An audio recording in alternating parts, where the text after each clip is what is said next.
I'm Max Bierman and I'm a cadet at your academy. I'm from Cincinnati, Ohio. I actually had a friend that just graduated and he and I were really good friends in high school. So I sort of started looking at the academy when he applied and came out for summer seminar. It was a culture shock, that's for sure. As soon as I was finished with summer seminar, I was pretty convinced I wasn't going to come here. I didn't think it was for me. I didn't think I could handle it. And then I started thinking about it and realized, doing that is something that I could handle, and I think the structure was sort of something I was looking for. As soon as I hit the airport in Cincinnati, that was it. I was kind of flying solo. And I think it was only my second time flying aside from summer seminar. And it didn't really hit me till I hit the last turn in the queue to go get checked in. And then, my mom lost it, my dad lost it, I lost it. So I think it was better there because then I knew that that was the definitive, okay, from here on out, it's kind of me on my own because I sort of just went into autopilot and thought, okay, this is what I need to do. I need to get there first of all, and then I need to survive whatever's waiting for me on the other end. I wore a plain shirt. I had my hair cut before I showed up. I had my dad do it. I wasn't taking any chances. Sheer terror. I get really anxious as it is, and I had dinner with my friend who was a sophomore at the time, and he was telling me, the first morning's the worst, hands down, because it's coming, but you can't do anything about it. And so that just, I was very, very uptight. And as soon as it happened, I just started panicking. I didn't know, there were lots of things I didn't know how to do. I didn't know how to use blousing straps or anything like that. So it was just sheer terror is pretty much my first morning at the academy. Even up until Second Beast, I was still considering, maybe this isn't for me, maybe I can't handle this.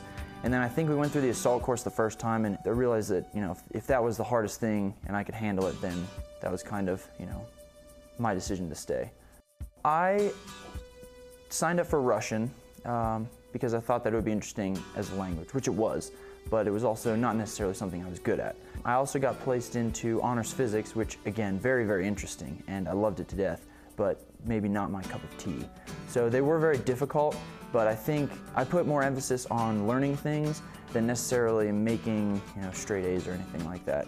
And I think that I learned a lot more than I would have, by just sort of coasting through and taking, whatever classes I thought would be easier than challenging myself. My buddy from high school, he and I swam together for the 3 years that we were both there, and so we spent a lot of time together, and we both tried out for the team here. Didn't quite make it, didn't quite have the cuts, and so he went into triathlon, and I figured, well, this is a sport where I can continue swimming, and also, one of my hobbies was running, so I figured if I could figure out how to bike well, more than just recreationally.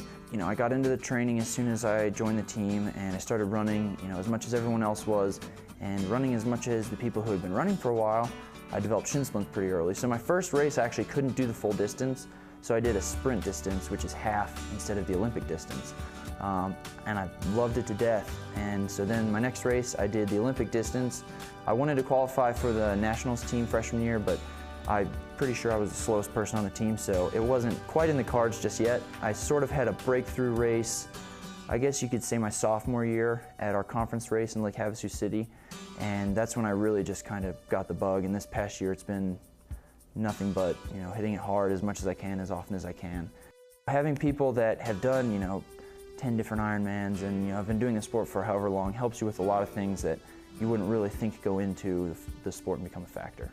Colonel Rodriguez, the first Ironman he ever did was in Hawaii. He's made all the mistakes that we are currently making. So, he'll tell us what our mistakes are going to be, and we either listen to him and don't make them, or make them, and then he gets to say, I told you so.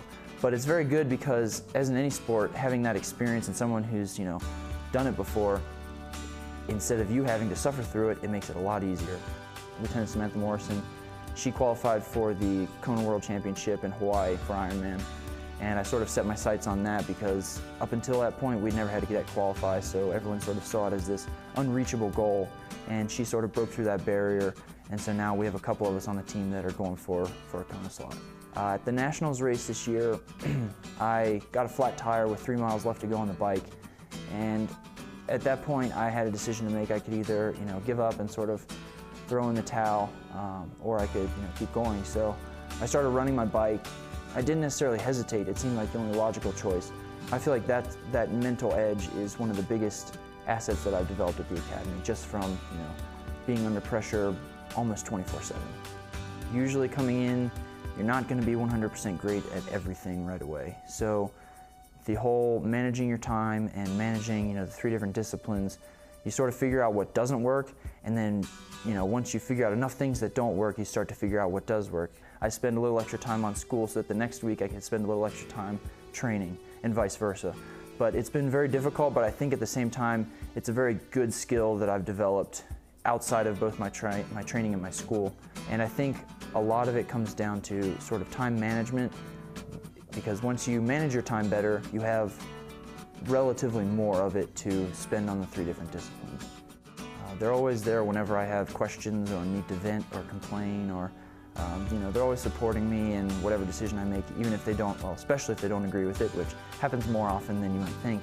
But I think that having them there, and maybe not even necessarily being able to talk to them, but knowing that I can talk to them, if it's whatever o'clock on, whatever school night, and everything just seems sort of overwhelming, I think, well, at least I can call my family tomorrow and I can talk to them about it. People aren't going to understand exactly what you're doing for school and exactly what you're doing for your sport, but you can find people that understand different aspects of your life, and so you can always find some sort of support group that can sympathize with you and can support you and help you in, completing things.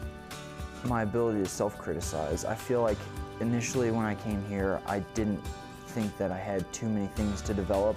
And now that I've almost gone through the system entirely, I feel like there are a lot of things that I can work on, and I feel like being able to acknowledge those things in myself is one of my biggest assets, because as soon as you stop thinking you need to grow, that's when you stop growing. I'm looking forward to spending one final year with the people that I've become friends with over the past 3 years, and sort of getting whatever else I can out of the academy experience. I've already gotten a lot so far, but I still feel like there are certain things that I'd like to experience before I leave. Don't let anyone tell you what you can or can't do. I had a lot of people tell me that, oh, well, just based on your personality, I don't think you're necessarily fit for that. And I think that sort of made me want to come here more and prove to them and myself that I could actually do something that even though they said I couldn't. I'm Max Bierman, and I'm a cadet at your academy.